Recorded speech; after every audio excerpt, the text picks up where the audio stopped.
Hello, je suis Léna, passionnée de bien-être, mieux vivre et spiritualité.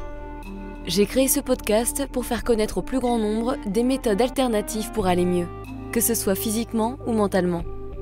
Quels que soient vos problèmes, quelles que soient vos croyances, restons ouverts, restons curieux et testons. Bonjour à tous, j'espère que vous allez bien. Aujourd'hui, je reçois Xanat Lishi, auteure, formatrice en yoga des yeux. Alors l'histoire commence fin 2022, où j'ai eu une période un peu plus chargée émotionnellement. Ma vue en a été évidemment altérée, ça doit vous faire ça aussi quand vous êtes fatigué. Vous avez tendance à moins voir, et c'était le cas pour moi. À noter d'ailleurs que j'ai été opérée de la myopie en 2012. Ça commence à dater. Je suis allée faire mon petit bilan chez l'ophtalmo, qui m'a trouvé un peu d'astigmatie, et m'a conseillé ce que la plupart des ophtalmos conseilleraient rapidement, des lunettes. Or, si vous avez été opéré des yeux et qu'on vous dit qu'il faut que vous remettiez des lunettes, let me tell you, the fuck not. Que nenni, j'ai pris l'habitude avec mes longues années de souffrance et d'errance médicale à chercher d'autres solutions avant. Et des lunettes, ça me paraissait pas la solution la plus adaptée tout de suite. J'ai donc rencontré Xanat, avec laquelle j'ai adopté une routine gym des yeux, et mes yeux sont beaucoup moins fatigués, je vois mieux, tout en sachant que je gère également mon stress. Ou mes stress, je devrais plutôt dire.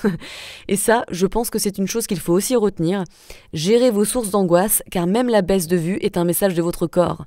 Peut-être que vous ne dormez pas assez, peut-être que vous ne voulez pas voir la vérité en face, littéralement, peut-être que vous êtes trop stressé. Bref, c'est important de se poser la question. Alors sans plus attendre, voici l'épisode divisé en deux. 2 épisodes hyper riches, je vous conseille vraiment d'écouter les deux parce qu'ils sont une mine d'informations. Bonne écoute!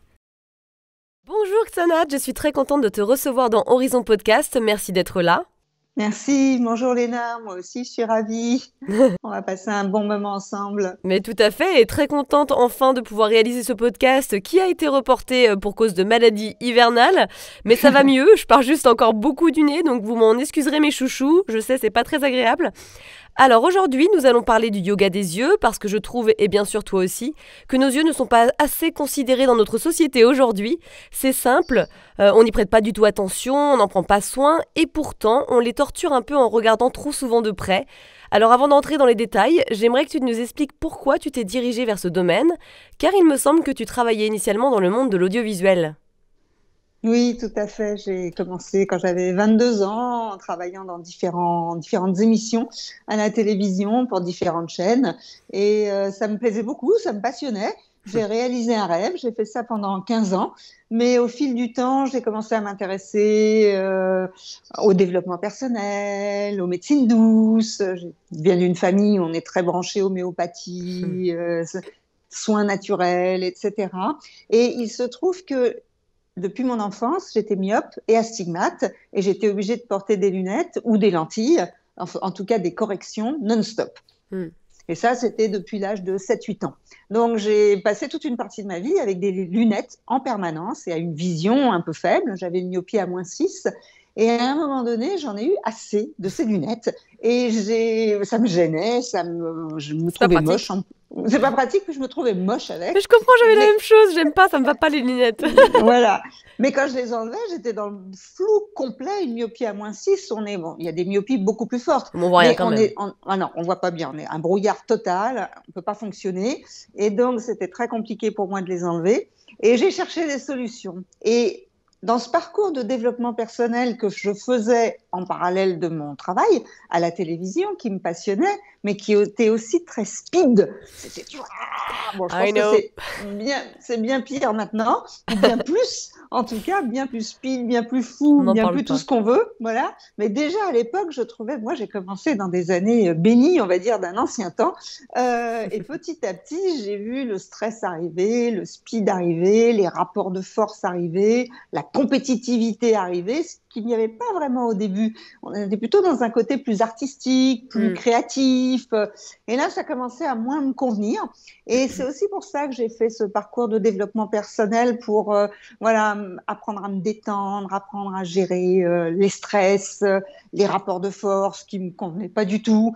Je me sentais comme une petite fille complètement déstabilisée. Ouais. Et donc, dans ce parcours de développement personnel que j'ai fait, en PNL, en relaxation, en pensée positive, un beau jour, on m'a dit qu'on pouvait guérir ou améliorer sa vue naturellement par ces pratiques de relaxation, de pensée positive, de visualisation, et que plein de gens le faisaient et mettaient leurs lunettes à la poubelle.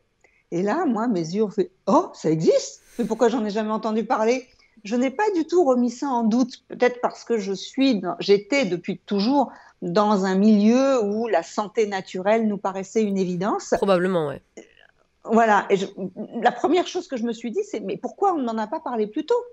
Et effectivement, j'ai découvert que, enfin, je savais que c'était très très peu connu, puisque oui, on ne m'en avait jamais parlé plus tôt, et que ces méthodes-là, bon, à ce moment-là, on était en 1993, Ouais, c'était encore beaucoup moins connu que maintenant, bien sûr. et seule une petite fraction de gens vraiment en recherche, ouverts et un peu, on paraissait un peu fous aux autres, hein, à faire des stages le week-end, à parler d'énergie, de pensée positive, de relaxation, de visualisation. Donc on était, voilà, on paraissait un petit peu fous, mais moi je me suis dit, je vais le faire. Tu vas C'est tenter, super. tu vas essayer, Ah quoi. bah oui, ah mais j'étais persuadée que j'allais y arriver. À partir du moment où on m'a dit que ça existait, que c'était possible, ça n'a pas fait l'ombre d'un doute. Je vais le faire. Voilà. Ouais, ouais. Quand est le prochain stage? Où est-ce qu'il y a un livre? Je m'y mets. Voilà.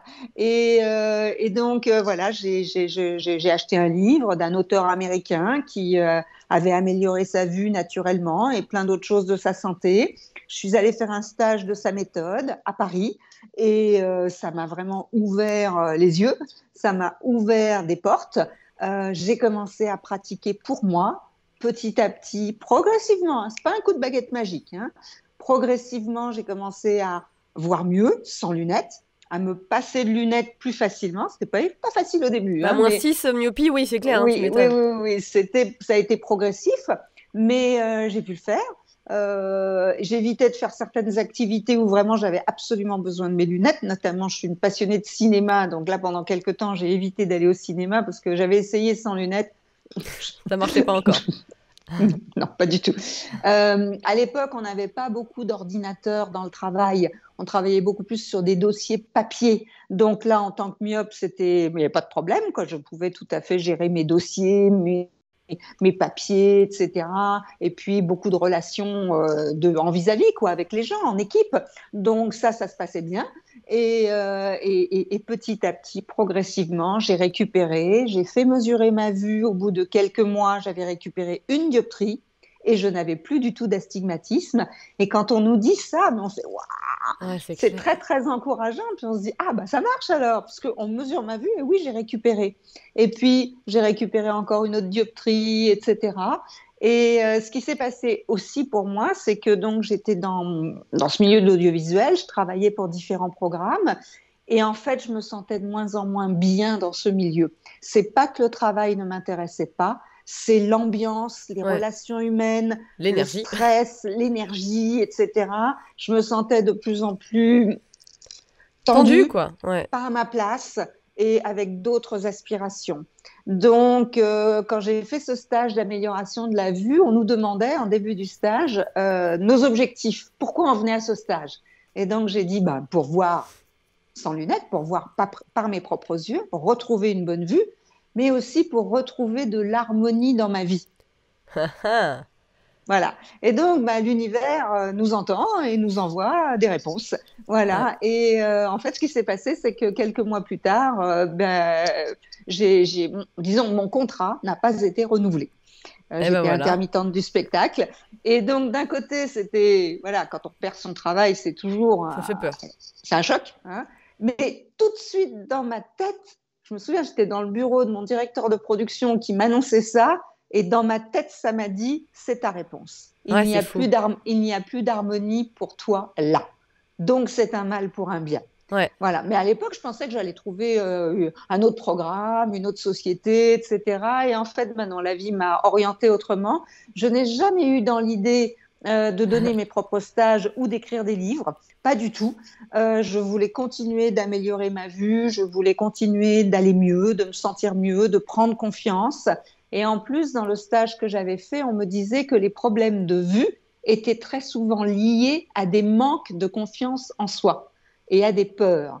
Donc ça me parlait et je me disais, ben voilà, si je veux améliorer ma vue, je fais bien de vouloir avoir plus de confiance et m'affirmer, me sentir mieux et tout. Ça allait vraiment de pair avec ce chemin de développement personnel que j'avais entamé.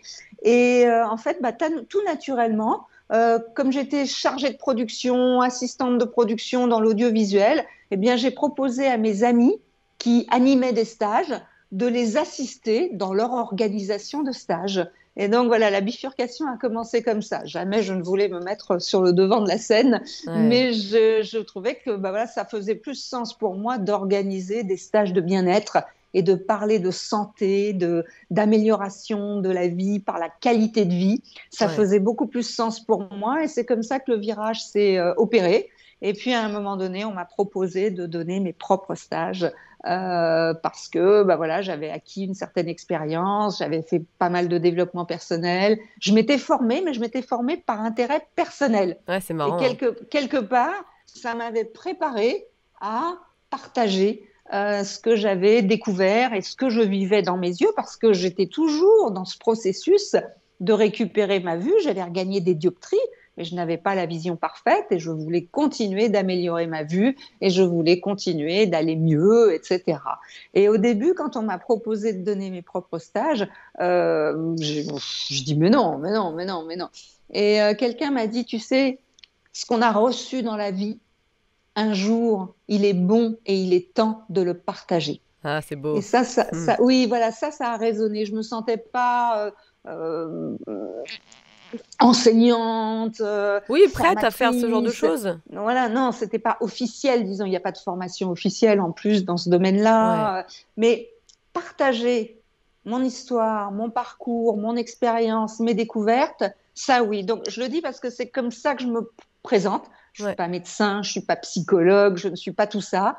Je suis une chercheuse et qui a voulu améliorer des choses pour elle-même. Et voilà, les gens que ça intéresse, je partage avec eux via des stages, via des livres, via des vidéos. Et tout simplement, le fait que oui, on peut améliorer sa vue, on peut prendre soin de ses yeux ou préserver sa vue. En fait, ce qui serait le mieux, c'est de commencer de faire de la prévention, d'expliquer aux gens quoi faire pour éviter que les yeux ne fatiguent, que les yeux s'abîment, que la vue ne se dégrade. Et si on l'apprend tôt dans la vie et qu'on le met en place, et ça j'ai des exemples d'enfants avec qui j'ai pratiqué, qui ont pratiqué bien sûr avec leurs parents, et ils ont beaucoup moins de problèmes parce qu'on leur a donné les bons conseils et semé les bonnes graines très tôt. Et je continue d'ailleurs de pratiquer pour moi. Là, ce matin, tout à l'heure, j'ai fait du palming, j'ai fait mon yoga des yeux. Je continue de faire ça parce que j'ai à cœur de préserver la bonne santé de mes yeux. C'est pas que c'est acquis à tout jamais. C'est comme le corps, on entretient sa bonne forme. Et les yeux, d'autant plus dans notre société actuelle, il faut absolument s'en occuper si on veut qu'ils nous mènent loin en bonne santé. Ouais. Voilà. Et alors qu'on fasse le point, parce que je suis sûre que mes auditeurs sont curieux. Donc tu nous as dit que tu avais -6 en myopie et en astigmatie, tu étais à combien au début ? Je ne sais plus, c'était assez léger comme astigmatisme, mais qui déformait quand même ma vision. Ça, j'ai récupéré complètement sur l'astigmatisme. Et sur la myopie, un professionnel de la santé de l'optique a estimé que j'avais récupéré 80%. Donc du coup, t'es passé quoi, à -1 et quelques, c'est ça, en myopie ? Non, ce serait pas ça, parce que lui, quand il évaluait ça, il ne voyait pas que les dioptries. Il n'y a pas que les dioptries pour mesurer la vue. Lui, c'est un optométriste et il regarde la vision d'une manière beaucoup plus globale. Et on ne voit pas qu'avec les yeux, on voit aussi avec les cerveaux, on voit avec notre attention, on voit avec notre présence, on voit avec notre conscience. Donc lui, c'était vraiment une évaluation plus globale de la vue et pas que en termes de dioptrie. Donc si on va regarder que les dioptries, non, j'en ai encore quelques-unes. J'ai encore une part de myopie. Par contre, quand je compare ma vue avec des gens qui ont le même nombre de dioptries que moi, je vois mieux qu'eux. J'ai fait des tests dans les stages. On se met au même endroit. Et ça, c'est intéressant à savoir aussi que évaluer la vision qu'avec les dioptries, c'est assez réducteur. Pourtant, c'est tout ce qu'on sait généralement. C'est ça. Mais c'est pour ça que cette personne qui me suivait dans mon parcours visuel, si on peut dire, et dans ma récupération visuelle, était très intéressant, c'est l'approche donc des optométristes, qui ne sont pas très reconnus en France, même s'ils existent. Et ils ont une vision voilà, plus globale de la vue. Ils regardent la capacité à converger, à accommoder, la vision globale, comment on est capable d'appréhender notre environnement, etc. Ils vont pas regarder que est-ce qu'on lit tu sais la petite ligne relou là. la petite ligne des toutes petites lettres, etc. Ils ne regardent pas que ça. Ouais. Donc voilà, donc lui avait estimé que dans ma vision globale, j'avais récupéré 80%. Ce qui veut dire que je n'ai pas la vision parfaite jusqu'à maintenant, que je mets encore des lunettes, mais des lunettes beaucoup moins fortes que ce que j'avais il y a plus de 20 ans. Par exemple, je mets des lunettes pour conduire. Voilà, je ne me mets pas en danger quand il y a besoin d'avoir une vision précise, rapide, etc. Mais sinon, je mets voyage. Pas de lunettes ? Ah non, voilà, c'est fou je quand vis même. sans lunettes. Et maintenant, je vais au cinéma sans lunettes et je lis les sous-titres. Voilà, c'est dingue, mais 80% c'est quand même énorme, et moins 6, moi j'étais à moins 4 et quelques sur un œil avant de me faire opérer, et effectivement je voyais déjà rien du tout, donc moins 6, l'autre œil c'était moins 2 et quelques, mais tout ça c'était vraiment compliqué déjà pour voir quoi que ce soit, donc j'imagine même pas, mais c'est génial, ça donne espoir, et justement la question qui me vient c'est, à ton avis, pourquoi plus des 3/4 des Français ont des problèmes de vue ? Il y a beaucoup de raisons. Donc c'est vrai, c'est ce chiffre-là. Hein. Les derniers chiffres qu'on a sur la population française, c'est 76% de la population globale, ça c'est pas par tranche d'âge, hein, globale, qui a des problèmes de vue et qui aurait besoin de lunettes. Donc c'est complètement fou. En termes de millions, c'est 45 millions. Quand on dit le chiffre, c'est énorme, c'est énorme. Et non, on ne déclenche pas des campagnes de prévention. Ça, c'est comme pour tout.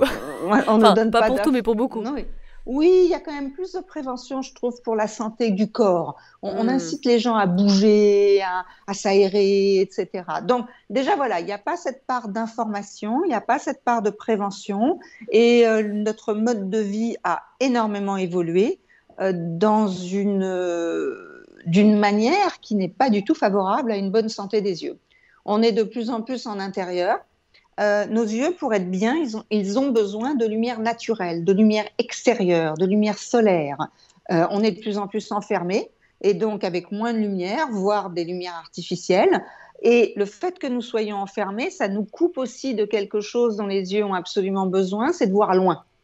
Et là, on a tous des murs devant les yeux, et quand on sort, qu'est-ce qu'on fait ? On a tendance à regarder ses pieds ou son portable, ce qui est un vrai fléau. Les gens sont comme ça dans la rue, avec une distance extrêmement courte. Donc, le mode de vie moderne n'offre plus cette possibilité de s'aérer, de regarder au loin et de ne rien faire. C'est-à-dire que quand on se balade, si on a le regard un petit peu dans le vague ou juste à regarder les feuilles, les arbres, les bâtiments, etc., on n'est pas en train de forcer sur nos yeux. Ils se détendent et ils regardent naturellement. Mais on ne fait quasiment plus jamais ça. Ce que faisaient les anciennes générations ou des gens qui vivent dans d'autres endroits de la planète beaucoup plus fréquemment.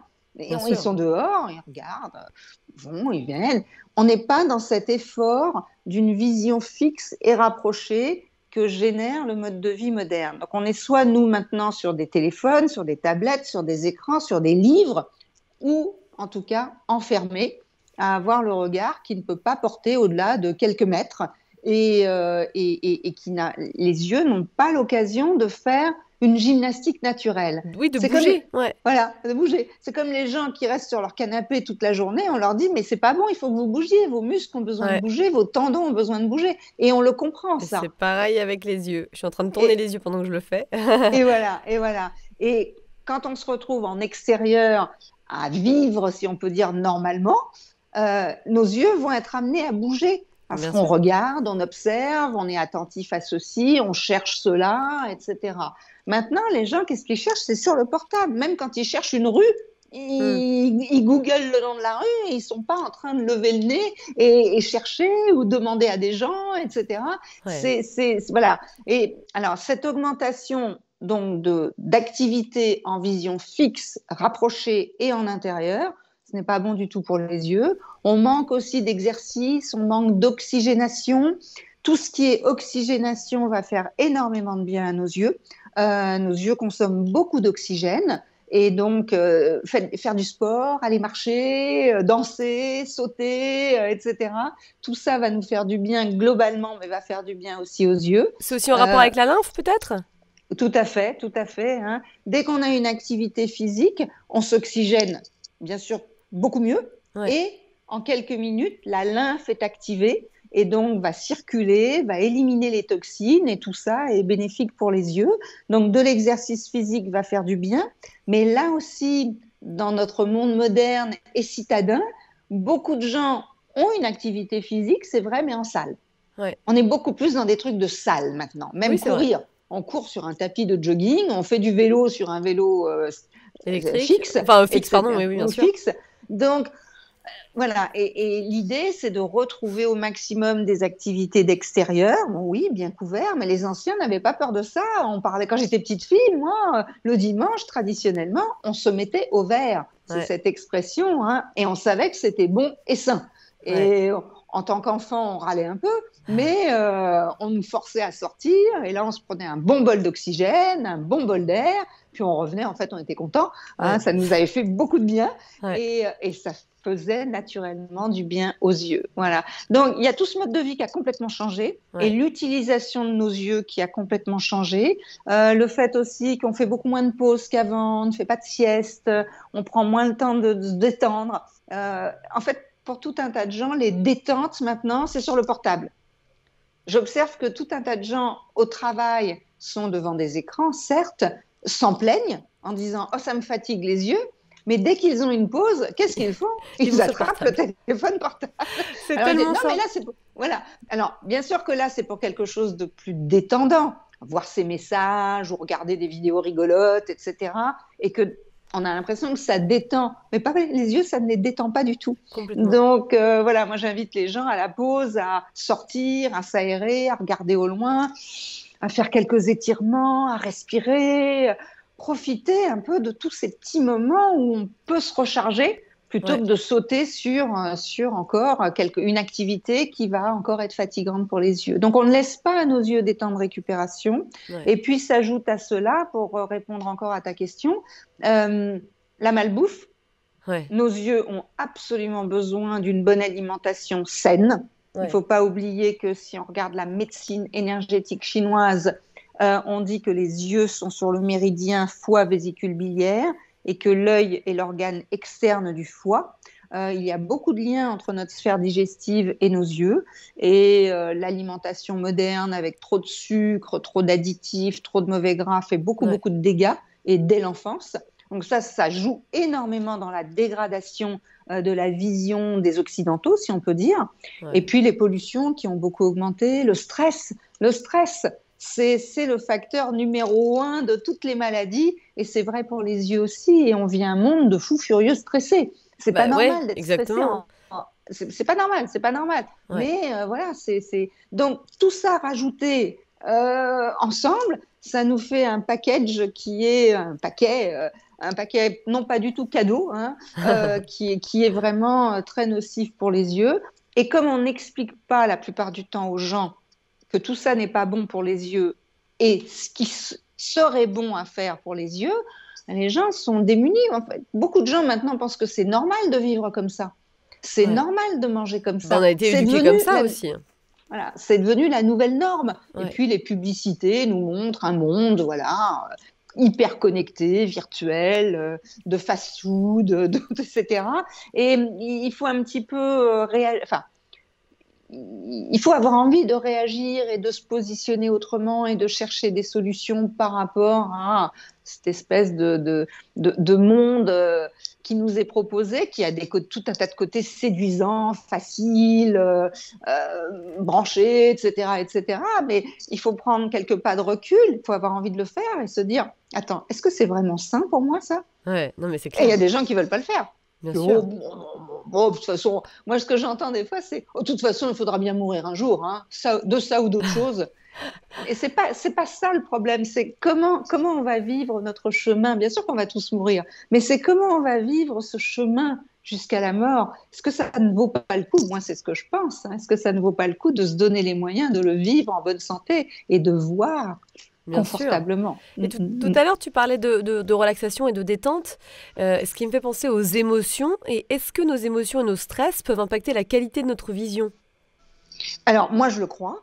Bien sûr que si tu poses la question à la plupart des ophtalmologues, ils vont te dire que c'est n'importe quoi, que ça n'a aucun rapport. Maintenant, moi, je crois vraiment. Je pense que les émotions affectent notre santé d'une façon générale et Ouais. peuvent tout à fait affecter nos yeux, d'autant plus parce que les yeux sont en première ligne de Ce que tout. l'on voit. Voilà. Ouais. Et de ce qu'on voit. On dit que 80% des informations passent par les yeux Ouais. et voilà, ils sont aux premières loges. Hein, et c'est vrai que on a constaté d'ailleurs dans des pays en guerre que des gens étaient devenus aveugles suite à des traumatismes qu'ils avaient Ouais. vécus et donc vus, alors que les yeux allaient bien. Les yeux n'étaient absolument pas malades, mais les Bah, gens je ne veux pas s'étaient voir. coupés. Ouais. C'est trop horrible ce que j'ai vu, je ne veux plus voir. Ouais.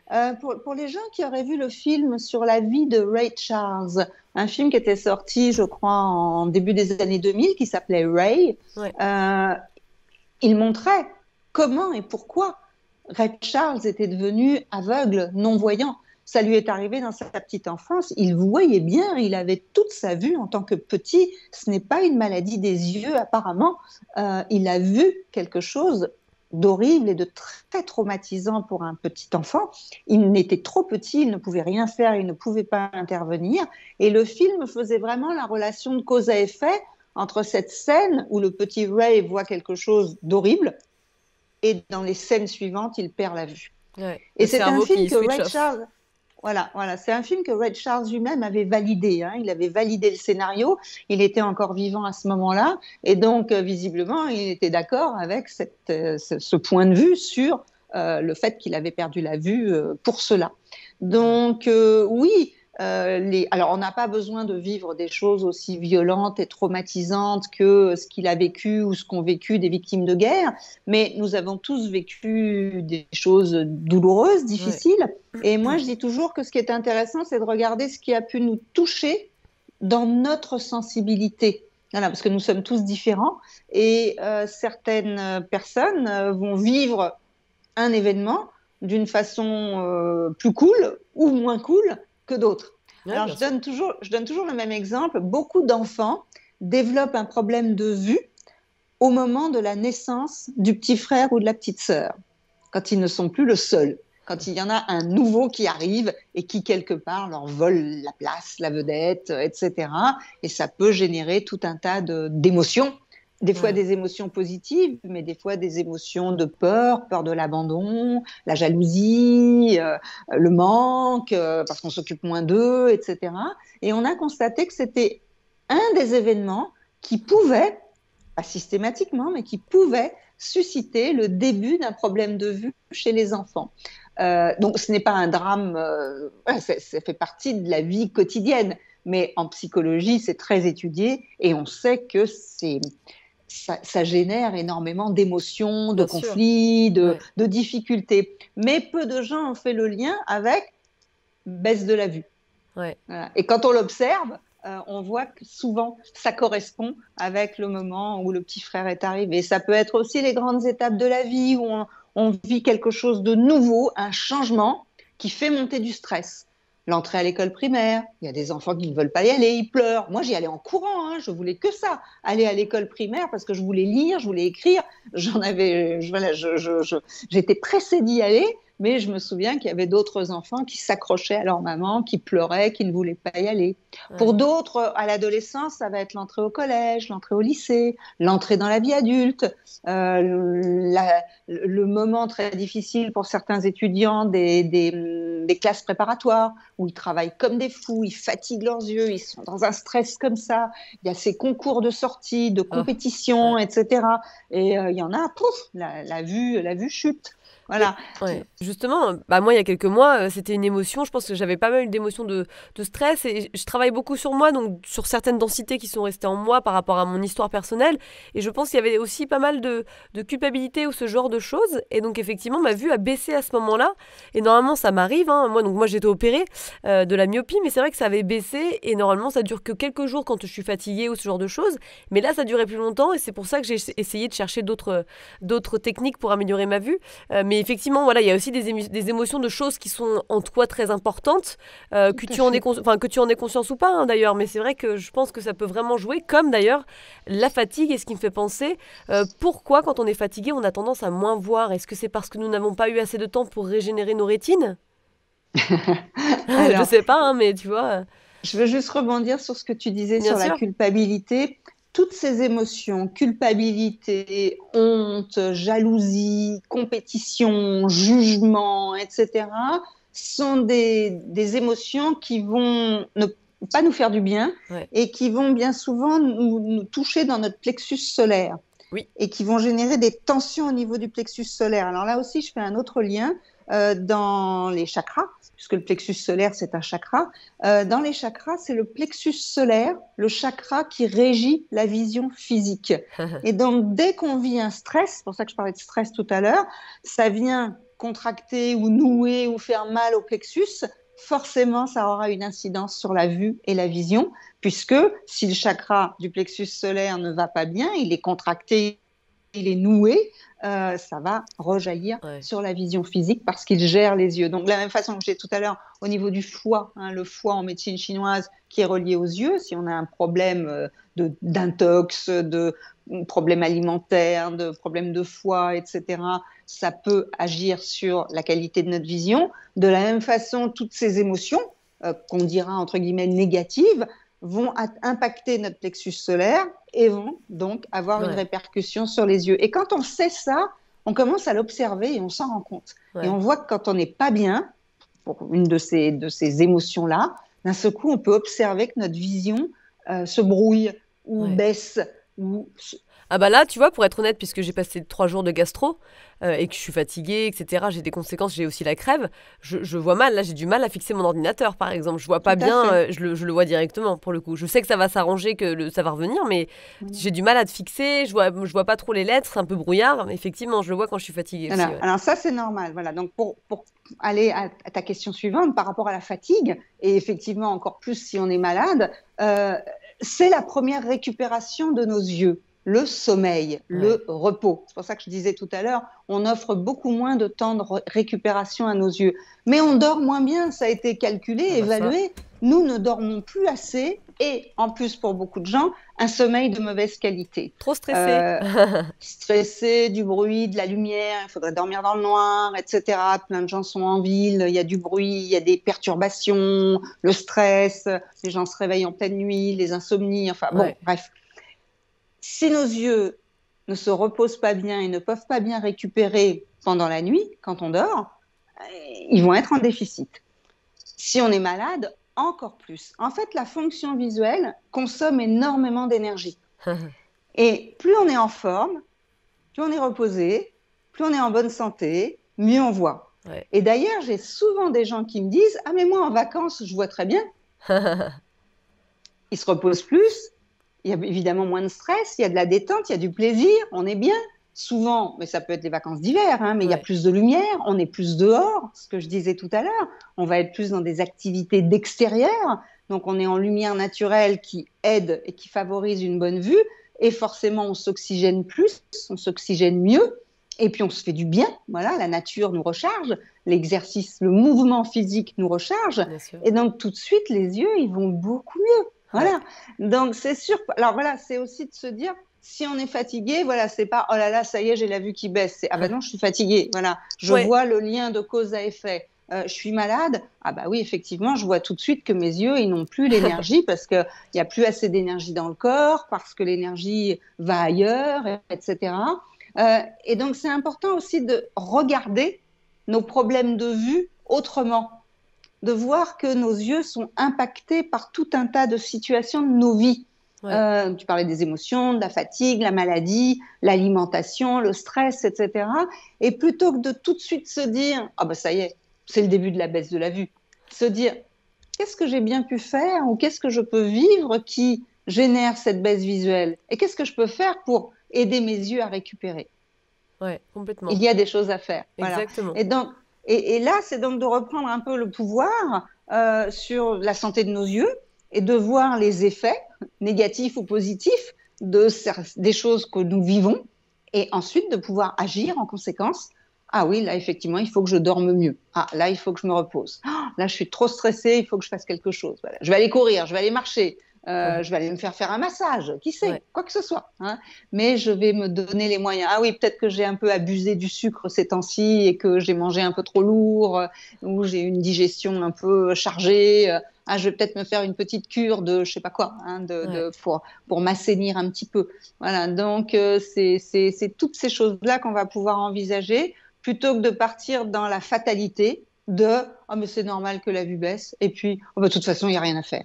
Parce que là, moi, je peux témoigner, il y a plein de choses à faire. Ouais, c'est ça qui est marrant ce que tu dis, parce qu'effectivement, quand on a la vue qui baisse et que ça dure un temps, bah, comme moi par exemple, ça a duré plus d'un mois, je me suis dit, bon, ça fait longtemps que je suis pas allée voir, tu sais, bah, j'ai un trou de Un, mémoire.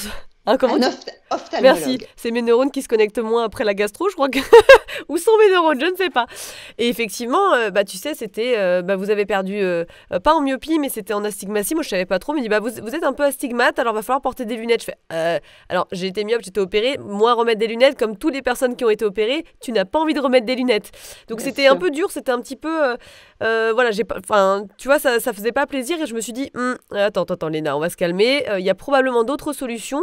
Parce que je suis persuadée que moi qui travaille beaucoup sur mon corps, je peux travailler sur mes yeux parce que les yeux peuvent aussi recueillir plein d'émotions, etc. Donc je me suis dit, je vais aller étudier un petit peu d'autres méthodes. Et c'est ce qui me fait penser, et donc c'est là où j'ai découvert toi, hein, mais ce qui me fait penser que les gens mettent probablement trop rapidement ou automatiquement des lunettes, on est d'accord? Tout à fait, tout à fait. Parce que c'est ce qu'on nous dit. De toute C'est façon, moi, ça? déjà dans mon enfance, Ouais, c'est pas nouveau, hein, mais on le dit de plus en plus, mais déjà dans mon enfance, quand je suis devenue myope, on nous a dit à ma mère et à moi, ah bah, elle aura des lunettes toute sa vie. ouais. Et la myopie va continuer de s'aggraver. Donc, on reprend rendez-vous tous les ans et chaque année, elle aura des lunettes de plus en plus fortes. Donc, dès le départ, il n'y a pas de porte de sortie. C'est ça. Et parce qu'eux-mêmes sont persuadés qu'il n'y en a pas, ils sont formés comme cela. Et quand quelqu'un arrive et dit, mais vous savez, on peut faire autrement, ils ne veulent pas entendre, ils n'y croient pas, parce que dans leur formation, on leur explique que non, non, non, un œil ne peut pas être rééduqué, qu'on ne peut pas récupérer sur une myopie, et qu'au contraire, la plupart des problèmes de vue ne peuvent que s'aggraver, dans le meilleur des cas, être stable, mais récupérer certainement pas.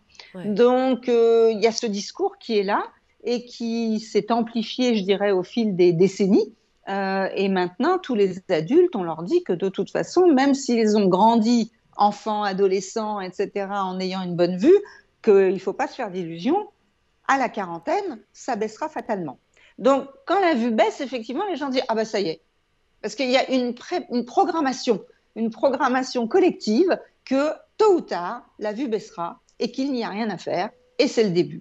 Et moi, j'ai des témoignages de gens qui viennent à moi dans les stages ou qui me téléphonent pour avoir des infos, des renseignements, etc. Et il y en a plusieurs qui m'ont dit que justement à la quarantaine, 45, etc., quand la vue a commencé à baisser, elles ont demandé à leur ophtalmologue, mais il n'y a pas une gymnastique à faire, il n'y a pas une rééducation possible. Moi, j'ai pas envie de mettre des lunettes maintenant, je dois bien pouvoir faire quelque chose. Et certains ophtalmologues répondent, Madame, la seule chose qu'il y a à faire, c'est d'accepter votre âge. Oh my God, Et ouais. là, ça, voilà. Et donc, Ça non te seulement il y a conditionne, quoi, c'est fou, hein. mais c'est ça. Donc, non seulement il n'y a aucune solution, ouverture proposée, mais c'est boum. En fait, vous êtes vieille, madame. Vous avez 40 ans, vous êtes vieille, acceptez-le. Et là, c'est. Et il n'y a que pour les yeux qu'on nous dit ça, qu'on trouve normal que dès la quarantaine, un organe s'arrête de fonctionner et qu'il va avoir besoin de béquilles ou d'opérations. Ouais. Moi, ça m'interpelle depuis le début, hein, cette histoire. Je me dis, mais pourquoi alors qu'on a des exemples de centenaires qui voient bien. Pourquoi s'est développée cette idée qu'il n'y avait rien à faire, que c'était une fatalité et qu'il ne fallait pas rêver, nous y passerions tous. On n'estime pas que c'est normal de marcher avec des cannes à 40 ans. On rigolerait tous en disant mais ça va pas. Voilà. Je ne sais pas. C'est pour les yeux, c'est comme ça. Même les oreilles, où pas mal de gens ont l'audition qui baisse, ça aussi, on peut se poser des questions sur notre monde, hein, qui crée des non-voyants, des malentendants, etc., sans chercher le pourquoi. Qu'est-ce qu'on pourrait faire pour éviter ça? Mais quand même, les oreilles, c'est plus tard. On ne dit pas aux gens, hein, il faut vous appareiller dès la quarantaine, Non, parce que vos oreilles, non, elles ne peuvent plus, vos oreilles. Ah bah non, vous avez 40 ans, elles ne peuvent plus. On ne dit pas ça. C'est pour les yeux. Et on nous a tellement répété ça, on ne nous parle tellement pas de solution, voire même on décourage les gens. Ah ben non, c'est des charlatans ceux qui vous disent qu'on peut faire autrement. Voilà. Donc, un célèbre ophtalmologue américain du début du XXe siècle avait proposé, le docteur William Bates, avait proposé des pratiques pour aider ses patients à se passer de lunettes, à retrouver une bonne vue. Et déjà à l'époque, donc 1900, il s'est fait attaquer par ses confrères qui ont dit qu'il n'y avait aucune preuve scientifique que sa méthode pouvait marcher. Et lui, les preuves, il avait ses patients. Exactement, Voilà. c'est souvent comme ça. Regardez, au niveau, c'est pareil avec le côté somatique et les méditations somatiques et le fait de retirer des traumas du corps en ressentant justement ces densités dans son corps. C'est pareil, il n'y a pas énormément d'études, sauf qu'en fait, souvent les gens, les spécialistes ont vu des centaines et des milliers de patients et ont vu tous ces. Donc, je suis assez d'accord avec ce que tu dis. Tout à fait. Et le docteur Bates a eu des super résultats avec beaucoup de gens. Bon, il cherchait, hein, c'était un précurseur. Donc, il n'avait pas raison sur tout. Il s'est trompé sur certaines choses, etc. Mais au moins, il cherchait et il proposait. Et il a aidé beaucoup de gens. Mais il a été jeté, il a été radié. Hein. Ils l'ont radié. Donc, voilà. Et jusqu'à maintenant, le corps médical ne s'intéresse pas à ces recherches et continue de dire que c'est n'importe quoi. Alors que cette méthode, elle continue d'aider des gens. Hein. Mais en plus, c'est pourquoi fermer les portes? Pourquoi refuser l'espoir? Pourquoi? Moi, c'est quelque chose qui m'interpelle beaucoup, quoi. Puis ça fait rien de mal, là, pour le coup. C'est du yoga des yeux. C'est pas non plus des médicaments à prendre. Et c'est des méthodes très douces qui, au pire, ne feront rien. Voilà. Il y aura pas d'amélioration, mais il y aura pas d'aggravation non plus.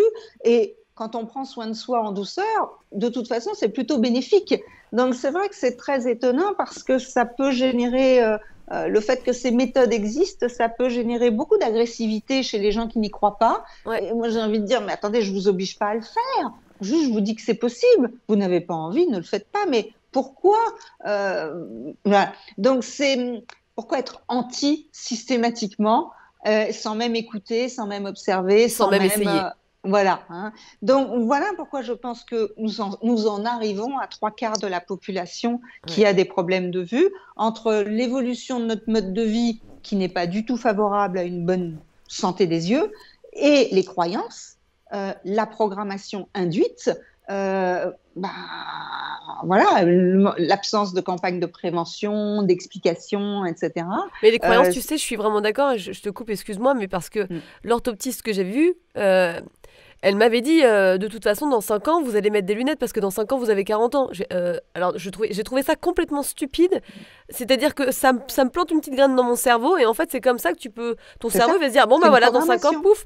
Et je me suis dit, mais non, je ne reçois pas cette croyance, je ne la veux pas, ping, je la rejette, quoi, parce que c'est pas vrai. Et en plus, toi-même, tu dis que la presbytie se travaille très, très bien avec le yoga des yeux. Donc, voilà, on va se calmer, madame.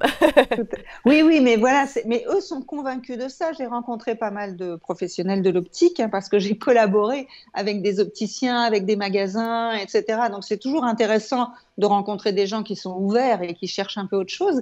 Mais c'est aussi intéressant de discuter avec eux pour voir comment ils pensent, comment ils sont formés. Et effectivement, c'est fou, quoi. Il y a pas beaucoup d'ouverture dans leur formation. C'est à eux, s'ils ont la curiosité, s'ils ont l'envie, qu'ils vont aller chercher autre chose.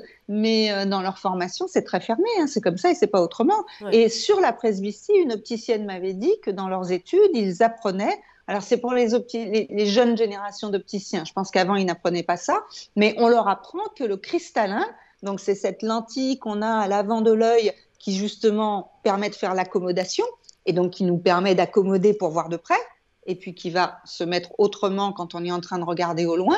Eh bien, ils apprennent que le cristallin, dès la quarantaine, se rigidifie et ne peut plus accommoder. C'est-à-dire qu'on leur apprend que c'est une vérité physiologique. Ouais. Et moi, je dis, mais vous savez, quand j'étais petite fille, les anciens, ils n'avaient pas de lunettes. Et ils lisaient le journal sans lunettes pour la plupart. Vous êtes au courant de ça? Et vous l'expliquez comment? Ils avaient 70, 80 ans. Ils ne savent pas. Et vous discutez, si on discute avec des opticiens ou des médecins âgés, disons, qui ont cette mémoire-là, ils le disent tous. Mais oui, il y avait beaucoup moins de presbytes il y a quelques décennies et beaucoup plus tardivement. Ouais. Bien sûr il y a toujours eu de la presbytie, il y a toujours eu des problèmes de vue, mais il y en avait moins et beaucoup plus tardivement, même si on avait quand même quelques personnes qui allaient porter des lunettes dès la quarantaine ou la cinquantaine, c'est pas ça. Mais on ne venait pas dire c'est la fatalité, c'est la norme, il n'y a rien à faire. Et il y a quelque chose d'autre qui nous montre que physiologiquement, nos yeux peuvent continuer à voir très longtemps, c'est quand on observe ce qui se passe dans ce qu'on appelle les zones bleues. Ouais. Je ne sais pas si tu en as déjà parlé dans tes podcasts, ces endroits de la planète où nos scientifiques et nos médecins sont très perplexes parce que voilà des gens qui vivent d'une façon souvent assez sommaire et en très bonne santé, avec un nombre de centenaires en bonne santé très, très, très élevé. Et chez ces personnes âgées en bonne santé, on observe qu'ils n'ont pas tous la vue faible, certains oui, mais pas tous, et qu'il y a notamment beaucoup moins de cataractes chez eux que chez nous. Et là aussi, la cataracte, on pourrait se dire que c'est un peu une maladie, parce qu'elle est en augmentation, une maladie de société, de notre société, qui génère beaucoup plus de gens qui ont des maladies aux yeux, des problèmes de vue, etc. Et que si on va regarder les anciennes générations ou ces gens qui vivent dans ces régions de la planète où il y a quelque chose de beaucoup plus sain au quotidien, sur tous les plans, eh ben, ils voient beaucoup mieux que nous. Ouais. Et ils préservent leurs yeux jusqu'à 100 ans, 105 ans. Je ne dis pas qu'ils ont 10-10 aux deux yeux, hein, ouais. Mais il y a beaucoup moins de dégénérescence et il y a beaucoup moins de baisse visuelle qu'il y a chez nous. Donc, effectivement, tu as raison, c'est vraiment une programmation. Comme moi, on m'a semé cette graine aussi quand j'étais petite fille. J'étais myope à vie et il n'y avait rien à faire contre. Ouais. Voilà. Et on sème la même graine chez tous les adultes. Ah bah, de toute façon, vous allez être presbyte. Hein. Ah bah, de toute façon.